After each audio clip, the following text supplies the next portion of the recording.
A newspaper columnist prepares his latest article. He's an expert on politics and military affairs. He's published over 75 articles in 2.5 years, reaching audiences in more than a dozen West African countries. Here's a person with a francophone-sounding name who seems to be a legitimate profile, published in a legitimate paper or online news site. But there's a problem. The articles are not written by the man whose name appears in the byline. Al Jazeera's investigative unit found that the reports are part of a shadowy propaganda campaign in French-speaking Africa.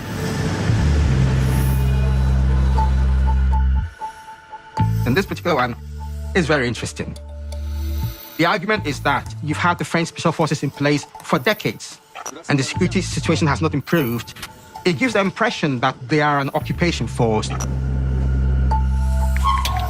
The I unit follows a trail of clues that lead to a man with a history of manipulating truth, from Africa to the United States. It uncovers a world of deception, where names and images of the dead are used to create false identities. Canada has what the world wants. We are an energy superpower. We hold vast reserves of critical minerals. We have the most educated population in the world. Our pension funds are amongst the world's largest and most sophisticated investors. In other words, we have capital, talent. We also have a government with immense fiscal capacity to act decisively. And we have the values to which many others aspire. Canada is a pluralistic society that works. Our public square is loud, diverse, and free. Canadians remain committed to sustainability. We are a stable and reliable partner in a world that is anything but. A partner that builds and values relationships for the long term. And we have something else. We have a recognition of what's happening and a determination to act accordingly. We understand that this rupture calls for more than adaptation. It calls for honesty about the world as it is. We are taking the sign out of the window. We know the old order is not coming back. We shouldn't mourn it. Nostalgia is not a strategy.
Yeah, buddy. That was amazing. Can you guys hear me? Yes, you're good. I wanted everyone to know that the Nigerian psychedelic rock movement in the 1970s was fucking awesome. That was And fire. who knew? Plus, you know, That was Philip's from Nigeria and like Nigerian rock, and yeah, I thought it meshed. oh, well done. And also Carney's speech to all of the people in Canada. We're sorry. We love you. You have the leader that we need for this time. Anyway, my name is Heidi Kuda. I'm here with Jim Stewartson and High Fidelity. This is Radpod and Not So Chill. We took a nice little breather over a very chaotic period, and we are back. And we are back with a banging new episode with Philip Obagi Jr. He's been reporting on Russia's human rights abuses in West and Central Africa for 7 years, and his work is incredibly important. And you'll be seeing some highlights from our most recent interview. But you know, it's been it's a whole new year, and it's been gnarly, and I don't know where to begin. So I'm gonna just turn it over to you, Jim, because I don't know where to begin. Where do you begin in a time of overt Russian fascism taking over the world? I don't know. I, as always, I take in, the extreme atmosphere and the horrific damage these people are doing. But at the same time, I see an underlying strength that still exists in the world, that has not gone away and is not going away. And I'm watching just Minneapolis today. It's 10 degrees below zero. Literally, people, you can't, in that environment, you can't talk without coughing because the, water vapor freezes in your throat. But they're out there screaming their heads off anyway. Fuck ice. So I take some solace in that. I take solace in Mark Carney, the new leader of the free world, as far as I'm fucking concerned. Brilliant. Yeah, that speech was, I said it in the chat, like who knew the centrist technocrat from Canada was going to lay it out in such a just brutal way. And what I found remarkable about it, and I wrote about this, is how, what he said about the way America was behaving on the world stage and how it had broken the contract, right, between America and the world. I think there is a way in which they have broken the contract between the government and the people. And that's unfortunate. But I think, as Mark Carney said, nostalgia is not a strategy, right? Looking back at, establishment politics and, how it used to be is not going to get us out of this. Period. End of story. We are going to be a different society. And the good news is there's an opportunity for it to be better. And to me, that's the thing that, because we've all been paying attention so much, none of this sadly is surprising at all. They fucking told us all of it. They wrote it down. Yeah. They made fucking QAnon videos about it for years. They told us the fantasy that they wanted to the fascist, racist fantasy that they had, and they're just exercising, the power that we were conned, that I should say a plurality of the electorate was conned into allowing back into office. And sorry, but what this indicates is the system was broken. It's not working. Yeah. I showed Ivan Raiklan in the fucking Congress harassing Michael Fanone and his kids. I gotta say, he is the luckiest little midget on fucking earth that Harry Dunn was there, because and I should be clear, Officer Stone is very well in control of himself and would not have started anything, but I just felt that Harry's presence there was the thing that prevented that from going super haywire. But the fact that Fanone was, by the way, in the audience, they're reacting to people who were calling him, traitor, and blaming it on the Capitol Police somehow, that tens of thousands of fucking maniacs radicalized by these people descended on them and beat them with flagpoles, and the sort of again, like, I think all of this is doing what we always knew it was going to be, which is really showing where the fractures. Yeah. Right. You cannot. You have Yeah. to pick a motherfucking side right now, guys. It's not. It's not. Yeah. And I wrote this too, and I'll shut up. One of the lie, I think, that Carney pointed out in terms of the international order, right? The convenient lie. I can't remember the exact phrase.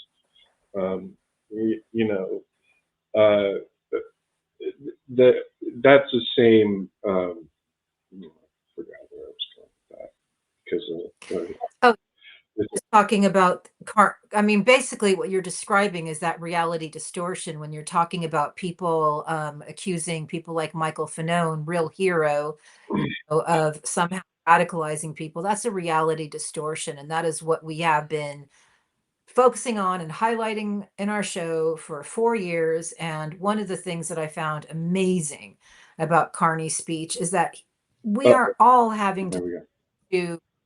Can you hear me okay? Yeah, Do I need to get off camera? That thing where you don't move. Okay, I'm not going to move. I know my internet is squirrely again, guys, but I think I'm gonna have it worked out in a couple weeks. All I was saying is we are having to all turn to the of Eastern Europe, Central Europe, communist totalitarianism writers. And when he harken back to the work of Václav Havel, that's something I've been writing about. As you know, we are having to turn to voices like that to find our power. And what does Havel tell us? We have to live in truth. We can't participate in the lie. When we participate in the lie, we become part of the problem. So we're begging everybody, and I'm talking so directly to the media, capitulated in advance.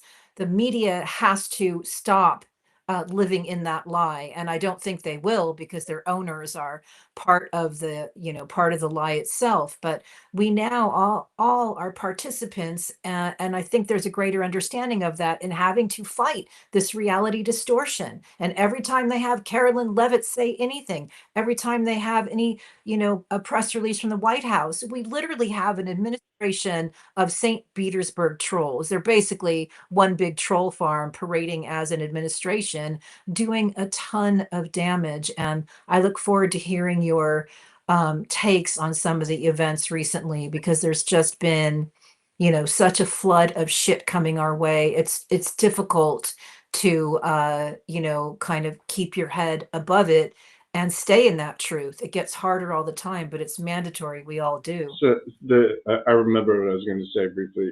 The lie of the international order, I think, is a parallel to the lie of the American political system, right?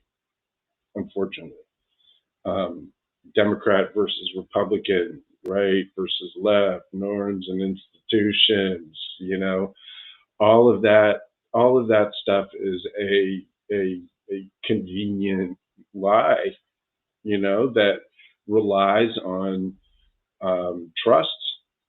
It relies on a contract between the parties, and that contract, that bargain, you know, as he said, no longer works. And I think, you know, getting our politicians, right, to the extent that politics is still a thing, to understand, to get themselves, you know, out of this idea that they're somehow going to, you know, do the same shit that they were doing before and get us out of this. You know, and I'll stop here. Democrats need to get. We have a big window right now. We actually do in terms of politics. Like the numbers are bonkers in favor of Democrats, and what we have to do is get ass kickers in there. Like, I don't know if there's anybody in our fucking audience who is in a district with a mumbly, shitty, like Weasley Democrat. Primary them. We need people who are not, you know, like buddying up to fucking crypto and AI and don't understand the stakes in the scenario that we're in. And I think, you know, honestly, we have to in many ways sort of clear out the cult of the establishment that thinks somehow that we're going to just we're going to fix the DOJ and put it back to how it was, and the FBI, we're going to go back to all these fucking things, and oh, we're going to reform ICE. I'm hearing some of these Democrats out here like we're going to reform it. We're going to train them better. Fuck you. Fuck you. ICE is gone. It doesn't mean that we can't have border security or immigration enforcement. We need those things. But this agency has destroyed itself. Yeah. Committed suicide. And it's taking us with it. And any of you motherfuckers who can't say the words abolish ICE should be primaried and sent out into the town square like Cersei Lannister. For fuck's sake. Shame. So I know Hi-Fi has some thoughts too. I want to say these before I forget them. It wasn't working before. So it wasn't working. We had 4 years to show something was working under Biden. It wasn't working. Nobody was fighting on the battlefield that now exists. So it was already not working. And guess what?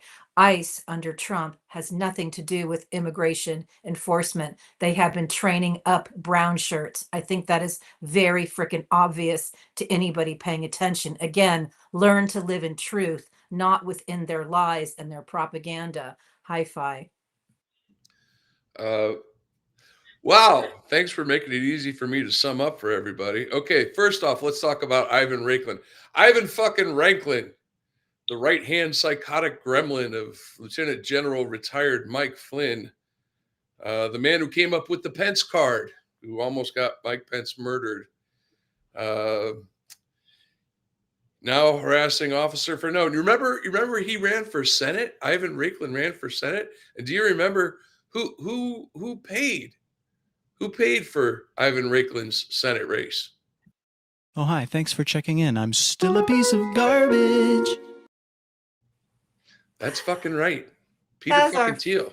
First throwback moment to the early days of RadPod. That actually felt kind of good back when it wasn't this ugly all the time. It was ugly, but it wasn't this well ugly. It's got to be obvious to people by now, and I'm not sure why it's not. We're in World War III. It's being fought on the internet and in people's brains. Yeah. It's being fought in Africa, as we discussed during our interview with Philip. It's being fought in Europe in the halls of politics, in the halls of finance. Banks are laundering money for Russian mobsters and, well, complete governments and sovereign wealth funds. The other thing we were talking about was Carney, and Carney's absolutely correct. It's time for the rest of the world to set aside Russia, the U.S., and China. That reality is over. And speaking of reality, Jim was talking about how the system is a lie. Well, here's the thing: the system has always been a lie. Always. It's always a made-up set of rules that everybody believes are real. We call them laws. We call them social mores, whatever, right? I'm not going to rob you. I'm not going to kill you. I'm not going to whatever. And everybody's just like, yeah, that's a good idea. Let's do that, right? Religions, they have commandments and mitzvahs and all those things. It's just things that people believe. It's all in your head. And all this crazy shit that's going on is because the bad guys were able to get into people's heads. But I'm starting to see more and more pushback against the type of crazy shit they're putting out there. And that's good. And it sucks that people have to die. But if you've been watching this program for any length of time, you would realize my question has always been, how many bodies is it going to take until we fix this? So Yeah. that's my thoughts to start off the show. Gosh, so good to I hear might be from you. high though. I don't know. I'm digging the Dieter look, by the way. Well, you're talking about -10. Yeah, that was this morning. It's a little chilly up here. Understood. I believe 100 priests got arrested today in Minneapolis. That's just incredible. One thing I wanted to add about Mark Carney, when Jim talks about him being the leader of the free world, he was the president of the Bank of London, president of the Bank of Canada. This is a person who actually knows how, how the fiscal world works, which a lot of people don't. And so he's not somebody who would be naive to many of the things that we don't see, all the quiet deals that happen in the background. But I bring that up because in our interview with Philip, he said something very, very important. When it comes to Russia's infiltration in Africa, which if you've been watching RadPod, Hi-Fi has been talking about that and warning about that for years and showing how when they have coups in various countries in Africa, there's always somebody waving a Russian flag. So yes, Cambridge Analytica did its dirt in countries in Africa. And yes, they have disinformation blanketing the country. And yes, they have troll farms that are actually right now, as I speak, targeting Europe and making up lies about Macron, etc. And Philip explained it to us because many people are quite poor and Russia's quite predatory. But what I hadn't anticipated, and I'm still shuddering as I think about it, in his investigations, he found that presidents of various countries in Africa would actually do deals with the Russians because they would need something from them. They would need a UN agreement to stop an arms embargo. They would need Russia to do things for them. And what would Russia ask for in return?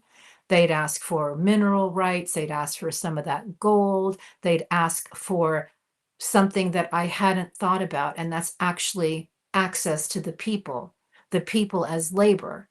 And so when I thought about that, I'm like, so does that mean it's not that places in the West haven't been fighting the information war? Is it that deals that we don't see get made and people are offered a tit for tat? And when I thought about that, I thought, oh my God, so what are the deals that are being offered right now between the crime bosses that we see as envoys for peace? I can only imagine. Look at the wealth that America has. And Trump obviously has been in hock to Putin and the Kremlin and Russia for many, many decades. So all this grift that he's doing, all this exploitation, I'm sure it's going straight to Vladimir Putin. So anyway. Well, let's be clear. Jared Kushner and Steve Witkoff left Davos and went to the fucking Kremlin.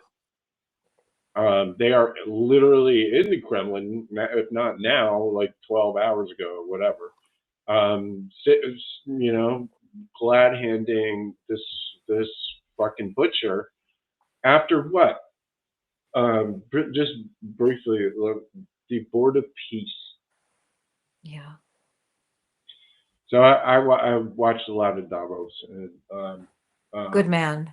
Of all of the bullshit. I think the most sort of frightening thing I saw was Jared Kushner standing in front of a bunch of tin pot fucking dictators and, you know, Donald Trump and Marco Rubio and whatever, like going over this PowerPoint that looked like SimCity. It was like the buildings, like the future version of SimCity, you know, and the buildings are all giant and shit, and it looks like some kind of like, and you know, he's sitting there going like, you know, in the Middle East you can do this in 3 years, and it was just the most like pathetic, like just from the standpoint of a business person or whatever, it was like amateur fucking hour, like just terrible. And then, but on top of that, like he's talking about graves of tens of thousands of human beings who've been fucking massacred. He's talking about Palestine being totally wiped away of Palestinians. He's talking about golf clubs and shit being built on the graves of kids. So that's the fucking, that's the peace that we're talking about here. Not to mention just the insanity of Trump setting up this extra legal, there's like, it's not under any international law, it's not under any American law, it has no like US official capacity whatsoever, but somehow it's actually like doing this half-assed fucking Batman project on top of fucking Gaza. It was just one of the most like mind-blowingly fucked up things I've ever seen. And this little android is just up there like, and you know what it could be is like a golf club over here, and it could be like it was just like, oh my God, these people have lost. There's just, the humanity has been completely squeezed out of this entire thing. And there's no, again, as always, right? I have always said that, you know, fascism has to be defeated. It's really psychopathy that has to be defeated. Like psychopaths, right? Because fascism is in many ways a psychopathic thing, and you see a psychopath like Jared Kushner or a psychopath like Donald Trump, and what they need is force. They need somebody to come and explain to them that this shit is not going to fucking work. And I'll give you one example briefly, and then I'll shut up. Donald Trump got up there and said he's going to take Greenland. Damn it! I'm taking Greenland! And you know what happened? Mark Rutte, who is pusillanimous to Trump all the time, and we've talked about this before, and I keep saying he's the secret squirrel of the EU, because Trump got done with his fucking speech where he's NATO's useless. We're gonna tariff Europe into the sun. Like 15 minutes after that speech, he was on CNBC like, oh, we have a deal. It's an amazing deal where some shit's gonna happen or whatever, but we're not doing the whole tariff thing or whatever. And he just tacoed like it was crazy. And the reason for that was very simple. Mark Rutte said we're going to turn America into a financial, like, hellscape. There's going to be no fucking food in your pantries, dude. Like, Europe was about to go fucking, like, red team on America's economy, and Trump snapped down like a bitch. Like a bitch. Just, whoo, oh my God. And I really cannot emphasize enough what an important lesson that is, right? And look, our adversaries are going to understand this lesson. Oh, just threaten the stock market, because that's what it is. You hear them all the time. 57 stock markets in a row. Which brings me, and we'll talk about this. I'll stop talking. But which brings me to the other part of Davos, which is what it was really about, which is fucking chatbots. And oh my God, all of this shit is built on bullshit. All of it. It's crazy. There's a $5 trillion like canyon that these assholes are just driving us into. And anyway, that's a whole All I wanted to say to buttress what you were saying about Board of Peace, which is a course Orwellian, which is a course reality distortion. When you see him sitting there with a bunch of tin pots, that is not a peaceful board. And I just want to have a quick quote from Ruth Ben-Ghiat on this topic. The autocrat's idea of peace is total domination. The autocrat's idea of peace is total domination. And I bring that up because I have a couple of years ago started investigating the peace movement over the decades. And so much of it was always KGB inspired. KGB would start these groups, something akin to the World Congress of Families, but this would be the World Peace, three word agency, and always Soviet funded, always with the idea it was always anti-Western. It was always to push other countries to lay down their arms while Russia continued to, increase theirs. So it's like, and again, like the information is now all out there. I think that particularly when I look about how we didn't fight the information war, and to what Jim was saying earlier about the type of candidates that would be needed, there's no excuse to pretend that the information war isn't happening. There's no excuse. Everything that happened in America is going full throttle against European leaders and Canadian leaders. And of course, you've got the whole op in Alberta. And one of the things I've learned is that when Russia runs thousands of these campaigns, thousands of this Chekist type of warfare, which we now call hybrid warfare, active measures, and they lose a lot. But the wins are what is destroying the world right now. And even when they lose, they come back. Like they had Paul Manafort in Albania. They lost, and what do? Immediately the Tutushki protests start. So we see the same operations over and over again. So there is no excuse to pretend it's not happening and having the type of impact. Can Go I ahead. just mention before we move on the Alberta thing? Yeah. I don't know, where somewhere post Davos, Scott Bessent on stage with Jack Posobiec Oh God.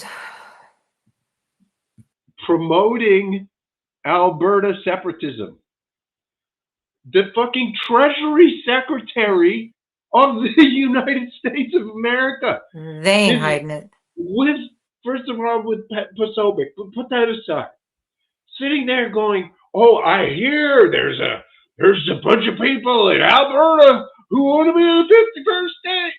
And I'm like, what the fuck, man? The Treasury Secretary of the United States is waging hybrid war. I mean, that's literally hybrid warfare. It is a definition of hybrid warfare to promote a separatist movement inside another country in order to break up its union so you can fucking invade it or take it over. It's insane, man. Like these people have fucking whoop. Anyway, I had to mention that shit because Yeah, no, I got something to that say shocked about that. me. Oh, Hold I'd let on, you. hold on. So something Heidi said, just and then when you combine that with what Jim said, it's not just Russia running the ops anymore, kids.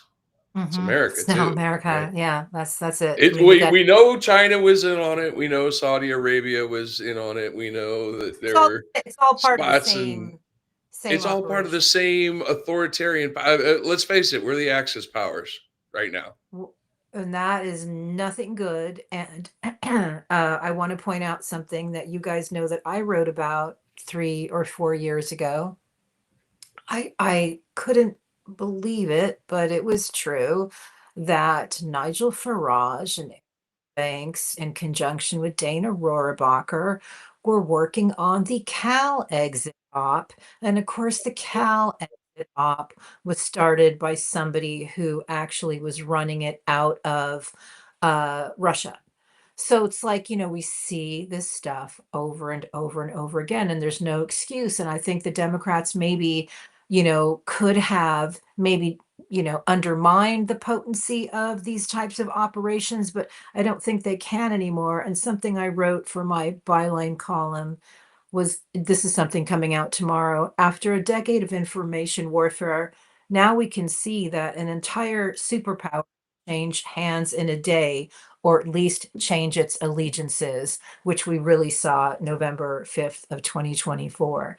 I think that it's probably time, since we've been yapping for 40 minutes. It's really nice to see you guys, and it's been a minute, to start seeing some of these clips. And I apologize, Hi-Fi, when I sent them to you. I hope I got the right time codes, because I was literally like running and gunning as usual. So let's see what we got. It'll be a grab bag. I fudged it. We got some stuff. Okay, good. Now, these 3 journalists had traveled to the country to investigate the operations of the Russian Wagner Group. At the time, I did not even know so much about the Wagner Group, other than a few reports I had read, relating to the operations in Syria.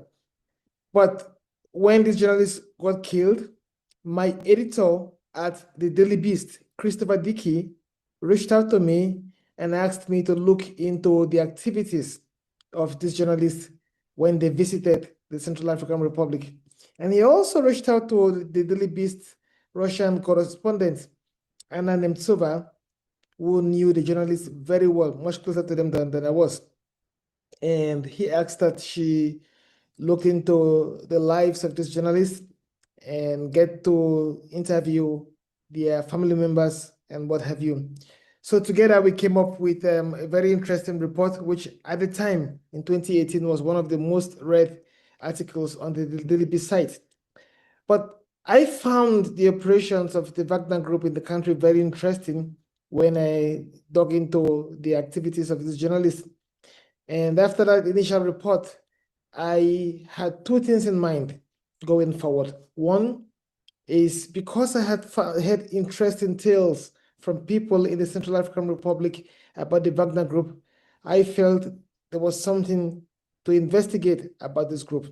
And then secondly, I thought I owed it to these 3 journalists who risked their lives in the Central African Republic. It felt like I had the responsibility to continue from where they stopped. And since then, I have uncovered over 100 reports of human rights abuses, spoken to hundreds of people on the ground, including dozens of survivors and victims. And I've also looked into Russian disinformation activities in Africa, and also looked into how this disinformation is used to target Europe. I've looked into Russia's desire to create a migration crisis for Europe through the West African route. So that's a lot that I have reported on as far as Russian operations in Africa is concerned. Wow, yeah. Philip's been doing this work for 7 years, and in 2018, 3 journalists were ambushed when they were investigating the Wagner group and murdered, and that's where he picked up the story. That's how he got involved in this work, and that is why, there's been so many calls for people to investigate what Wagner, of course, that was Prigozhin's, mercenary crew of a lot of, prisoners. And an interesting point, he said, that they recruiting people in Africa who are also prisoners. And of course, the recruitment says we're going to have work for you in Moscow, but what they basically are doing is sending them to the front lines in Ukraine. So really important work, really, really brave work. And I want to make sure that I mention that Philip is independently financed and he has a GoFundMe under his name, Philip Obaji Jr. He's trying to raise 13,000. Last I checked, he was at $12,231. So I think our viewers could easily get him to the finish line by donating, the rest of the money in small increments, whatever you have. But his work is incredibly important. And really what he wants everybody to know is African people are being recruited right now in West and Central Africa to target Europe heavily, because Europe, of course, is the next battleground in all of this. So they are going after Macron. They're going after the women of the EU. Much of that work is coming out of Africa. And something that I didn't know, but it makes sense, is the St. Petersburg operation in 2016 already had farms that were up and running in West and Central Africa that were full-time anti-Hillary campaigns. And all of this can be read in Philip's work, and at our YouTube site, you can find all the links. So, yeah. I can't emphasize enough what happened, what Wagner did in Africa is what we're doing now, right? Like Wagner went into Nigeria to take their minerals and to exploit their land and do all of that stuff. And what are we doing? We're literally bombing camps inside of Nigeria to save the Christians, which is, if you know anything about Nigeria, it's half Muslim, half Christian. It's a massive 200 million person country, and the U.S. is strong arming the government into giving up rights by this military force. And I think, like, what's remarkable about this is that Wagner theoretically was a separate arm of, it wasn't theoretically part of the Russian government, right? We're not even bothering with sending Blackwater in there. We're just literally sending fucking fighter jets in because Donald Trump heard that, they're going after the Christians or whatever. When the reality is, the reason why they're going after Nigeria is the massive fields of lithium. Who needs lithium? Who needs fucking lithium? Elon Musk needs lithium for his fucking cars and for his pretend robots that he thinks he's gonna build. Can I just point out that in Venezuela we did the exact same thing for oil, and now President Trump has taken $500 million of Venezuelan oil money and stuck it in an offshore account somewhere. Yeah, it's a Qatari account, and the first customer was his donor. That ain't right. That whole thing where, like, oh, we won Venezuela now, right? Like, what in the motherfucker? But it's also. I called it in August on this show. That was also to see how Europe would respond. Keep sticking your toe in there and seeing what they're going to do. Like, keep on cranking up the heat, see what they're going to do. So it was all of that. Oh, you know who else did that? Putin. Yeah. Putin did that a lot. He did that in Yeah. Chechnya. Yeah. He did that to his own people when he bombed the apartment buildings in '99 to become president. Right? Yeah. He's murdered his own people. He's murdered journalists. How soon until Donald Trump starts doing those things? I wonder. Well, last I Wow. checked, he Oh. sent a giant mob of people at the Capitol building.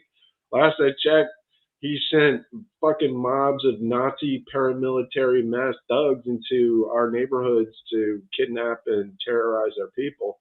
Last I checked, his fucking thugs murdered Renee Good in her car after she said, "I'm not mad at you, dude."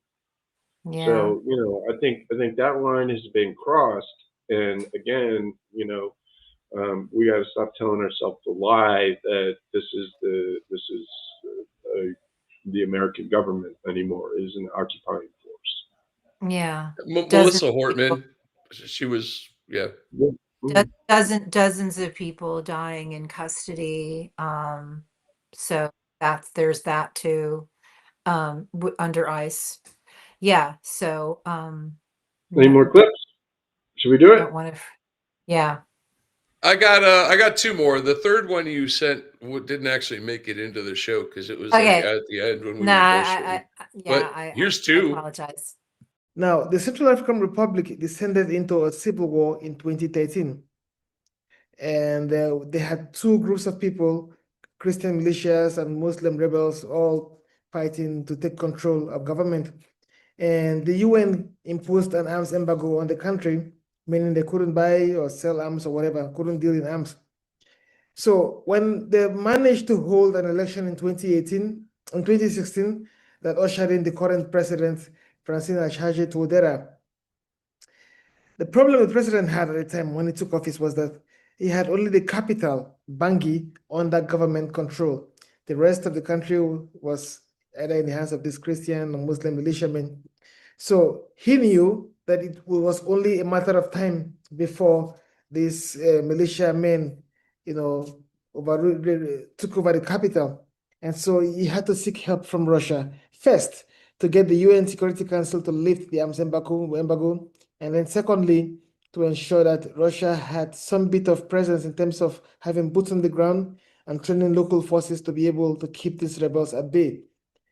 And he got his wishes, but not without promising that he will allow the Russians have access to the gold and diamond resources in the country. The problem he had at the time was that these gold and diamond mines were not located in Bangui, but they were spread across the various regions of the country in the northeast, in the eastern Andaha region, in the northwest, and the north central.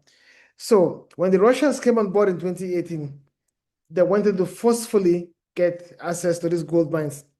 But they also knew that they had to fight against the rebels and militiamen to gain control.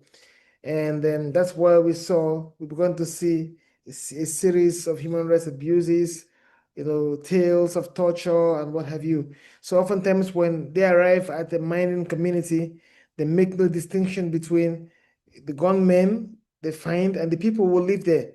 Because usually the local population is accused of working hand in hand with these rebels and militiamen.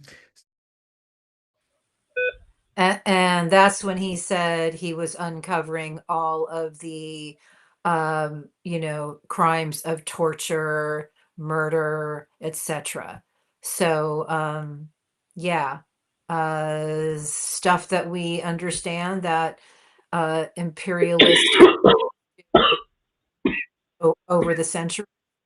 Interestingly, I've been, I think we talked about this last year, but I've been doing a lot of work with a Ukrainian historian. And one of the through lines that you can see about Russia over the last 100 years, particularly when you're talking to a Ukrainian historian, is they just lie and deny, like, no, we didn't cause a man-made famine, and no, we didn't mass murder the Ukrainian intelligentsia in the 30s, and no, we are a democracy, et cetera, et cetera. And it's just been incredibly corrosive on the world. And as Hi-Fi said, with the alignment we have right now with the White House to the Kremlin, it makes, it makes us liars as well all the time, and goes back to what we originally started talking about, live in truth. Yeah, Jim. Did you has everybody seen the January 6th website? The White House? Oh, I mean, I was afraid to go to it. For me, any White House anything is like going to .ru. Like no, it's crazy. But I mean, it's just, I mean, you look at it, you're just like, wow, everything is backwards from what oh happened. wow. Like, it's literally like it, it was FBI, it was Antifa, it was fucking, Donald Trump was just there to talk to his patriots, and there was a peaceful march, and it was, I mean, it's just crazy, literal, like alternate reality. It's for me, it's fascinating because it's what I used to do for Yeah. for fun, but not actually in the government. We would pretend to be like a secret spy agency, or or the Joker's crew or whatever it was, and we'd create websites and shit that were like alternate reality, like we'd just pretend that the world was different, and that's just what it is now. That's just what they do. And I don't know if you guys saw this, but to show how much they don't care. Christy Nome, like there were some people who protested at church in Minneapolis. Christy Nome arrested them, some of them. And one woman was, they perp walked her and took a picture of this woman. And Christine Ohm's like, "Oh, we got the church, arson, bruh." I mean, it's insane. This woman is just like, oh my God, what the fuck? And has this blank expression on her face. And a half an hour later, the White House posts the same picture, except all of Right. a sudden she's kind of bigger and she's darker and she's crying and she's like, and it's like, wow. Like they just made up. They what they did was they because I tried it myself. They just put the picture into Grok and said, make her cry. And Grok will fucking, just like it'll put a bikini on a kid like they've been doing, it will make a black woman, pretend to cry.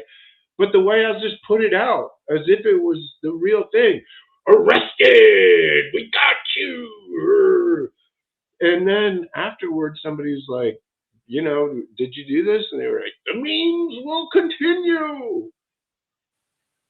Meaning, The yes, we did the put an yeah. altered picture of this woman to Yeah. promote this pure psyop, right? This absolutely anti-constitutional, anti-free speech, anti-everything fucking like persecution of this woman.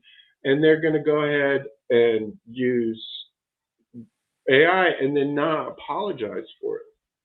No, they are. It means they are now just openly like anti-reality, and I But think but I think there's yeah.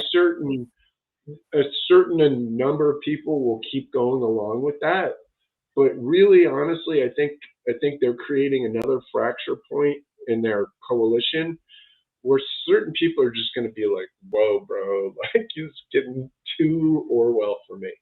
Yes, a lot of people will go with it, but I really think they're, as I wrote today, I think they're panicking. They're fucking panicking. I I don't know that they're panicking, because I think that Like, they think they're above any laws, and I am not confident in fair elections in 26. But I'm just putting it out there. Just I historically I don't see how that's we why get they're out. here. So what Mind I you. do say though is that, remember all the work that we did proving the between Russia and the MAGA operation, and all the people that we expose on this show, how hard we worked to show how they were connected. the White House is now running the St. Petersburg troll operation out of DC. I mean, they are a gigantic freaking influence operation and they don't hide it. As Jim just explained, they don't even hide it. They are now waging mimetic warfare on everybody openly and unfortunately, because it's coming from White House official or Department of Homeland Security official, there is going to be people out there, I'm sure Jim is right, who will rebuke it, but I think it's also going to confuse a lot of people. And the problem is that is how Russia socially engineered the dormancy of its population and turned it into a death cult because they I didn't believe I'm it sorry. anymore. They didn't expect people to believe it. They just expected them to be so exhausted by it that they just didn't care anymore. Here's the difference. Russia has a history of Yep. being subservient, suppressed, oppressed people. It is that it, from the fucking czars through the communists through Vladimir Putin, it is something unfortunately that they are used to, and so of this these kinds of tactics work, right? And do psychological warfare operations. I've spent 5.5 years talking about Russian psychological warfare and how it works. However, what is missing, in my view, from the calculation, is that 2/3 of the people in America aren't,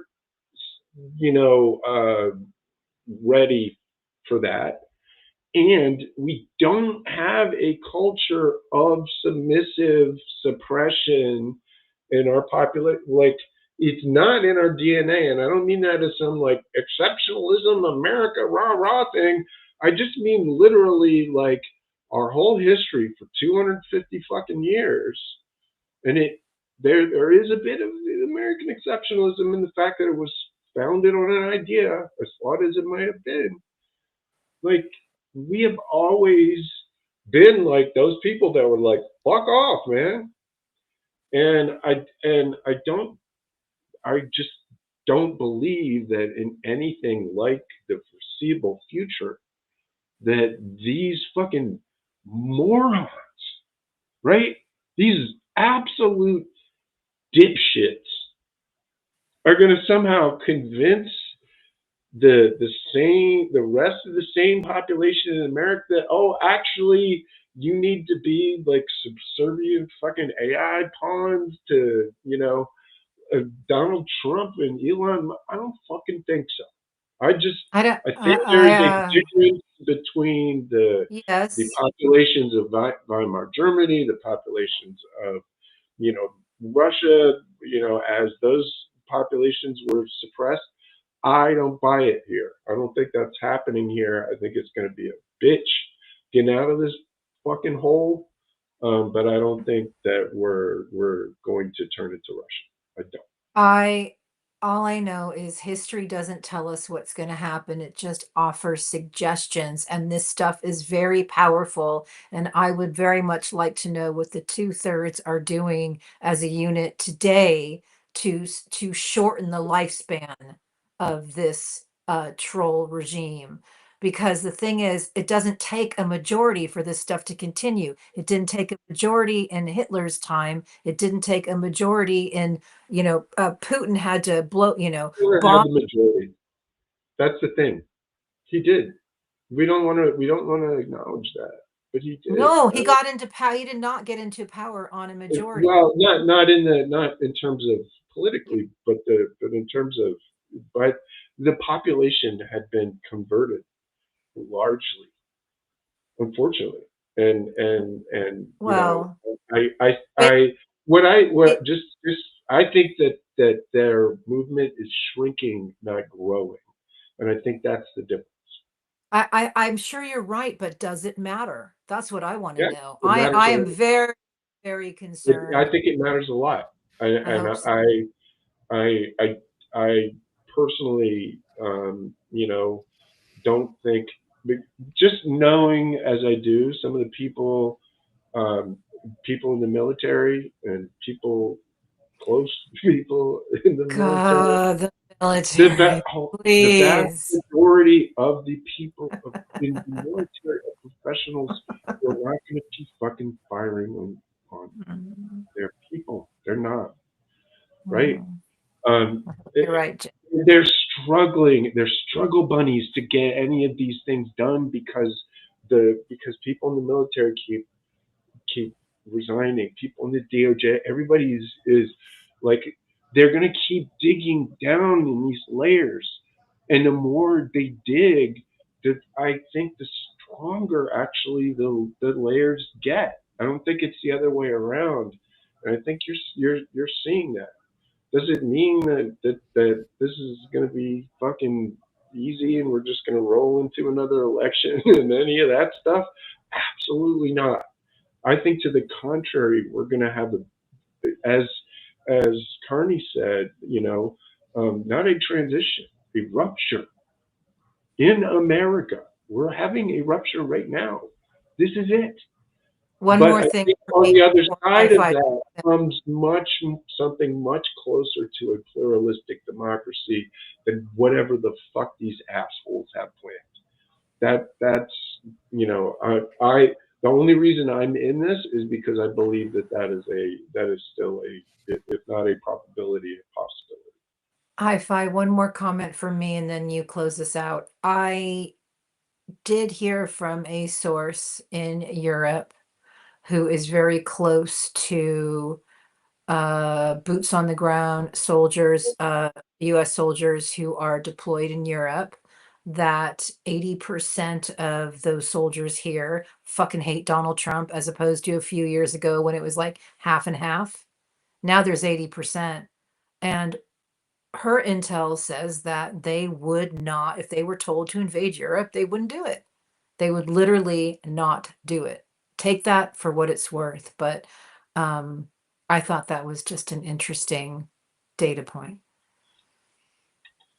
Yeah, I think you're gonna have, before we roll over, so much of this is just built is this sort of hidden agenda that people haven't really come to grips with, right? One of the things we talked about, we had very early on the Peter Thiel movement.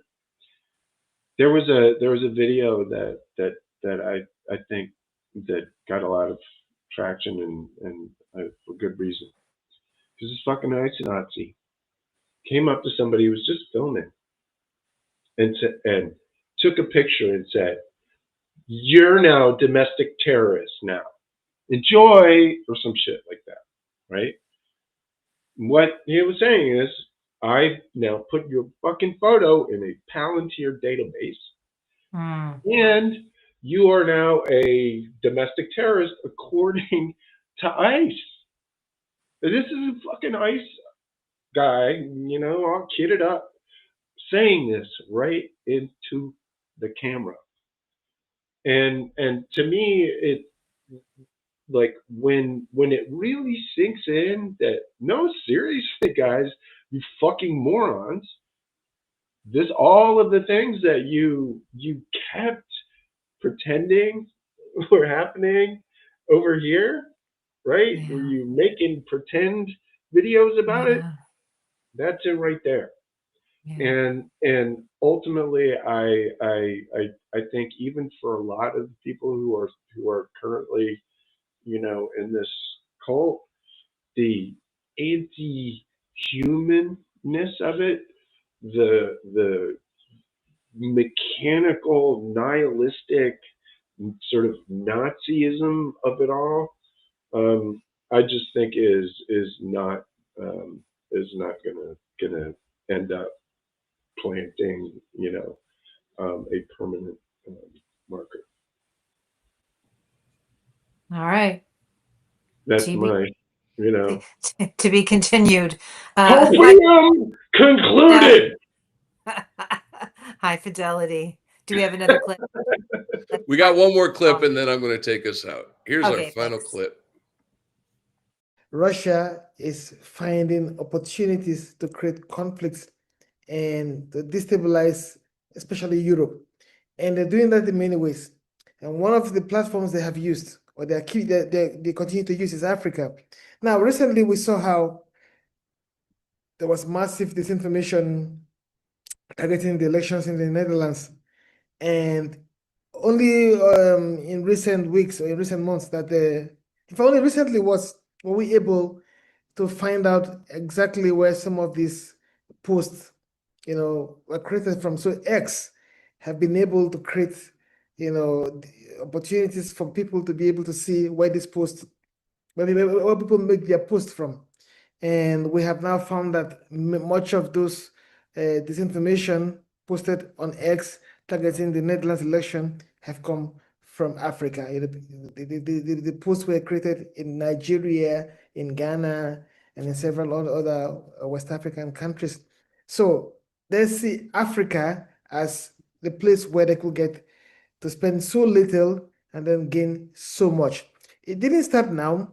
In 2016, during the build-up to the US presidential elections, Russia used some African students, as trolls, on social media to target Hillary Clinton.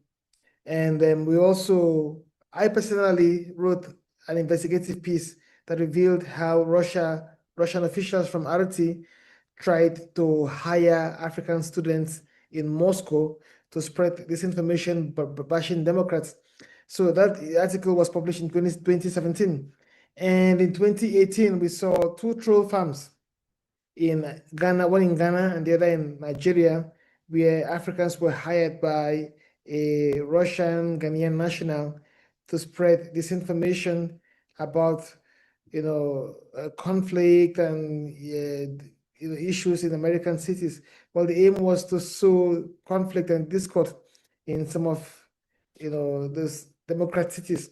So it is not what they started today. They have been testing this kind of tool or the action that they have taken now. It was tested a long time ago in places like Nigeria and in Ghana. So I still wonder, Hi-Fi, why the rest of the world, why so many governments haven't seen how deep and how huge this is for Russia, and how this is, has the potential of crippling Europe.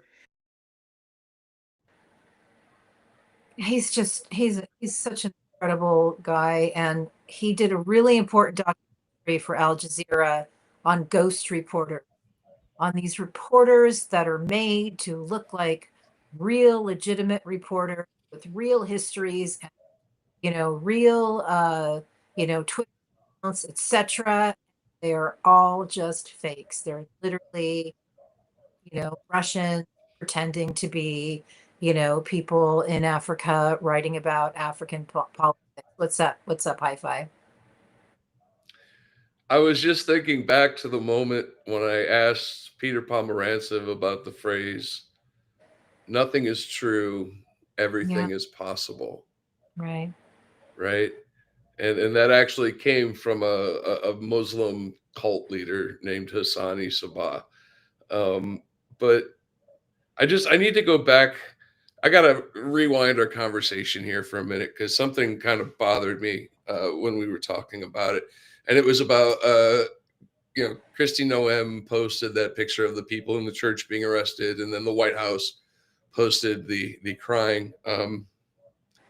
That alteration is incredibly fucking racist. If you know anything at all about the history of, racial propaganda in the United States, especially in the South, the crying is, well, they're taking slavery documentation down off in Philadelphia. Yeah, today. it's the meaning. They're rewriting history.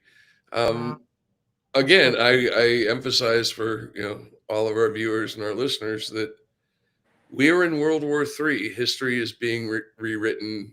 Reality is being rewritten.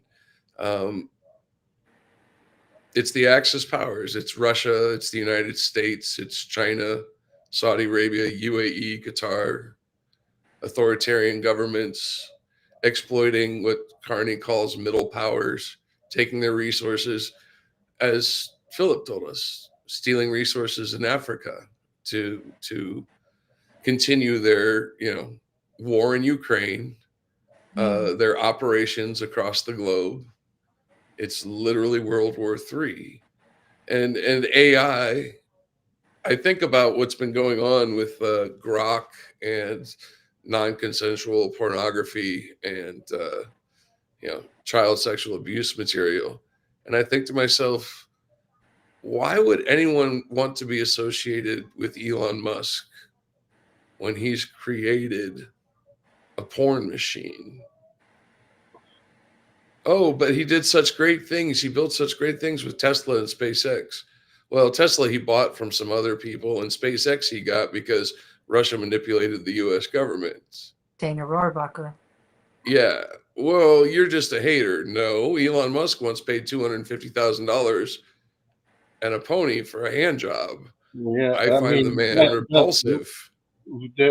Elon Musk is the most racist person in the entire world, and I think that is the thing that to me everybody keeps fucking skipping over. Like, he is genocidally, deliberately trying to get black people killed and ethnically cleansed from everywhere he can. He spent fucking took his first shot at getting USA canceled, which is gonna kill 15 million black people. Killing people. Yes. Like that to me, like, fuck the hand jobs and shit. Like, he's a sick, genocidal monster. So anyway, sorry. Well, I get tripped up about him. And his fucking Grok thing is not just about that. What Hi-Fi it's said. about the destroying Memphis for his enormous. Don't get me started on chatbots. Chatbots are fucking bullshit. Also, you mentioned Tesla. Just let me say this. Tesla's a $450 stock that's barely worth $20, and the rest of it is all based on robots. He said it at fucking Davos, and this is his pitch, and I want you to. Who doesn't want a robot to take care of their kids?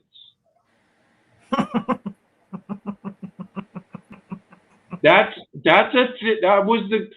his pitch to Davos with fucking Larry Fink, like BlackRock CEO next to him on the stage with everybody. I mean, he had to tell the audience to applaud for Elon. That's how. I mean, it was like and Fink's like, well.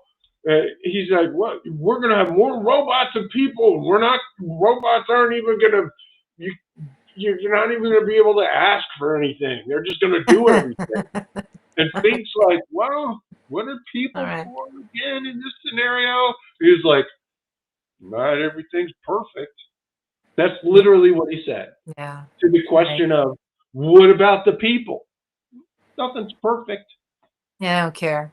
Yeah. Fucking psycho who has turned his hatred of himself outward against all of us.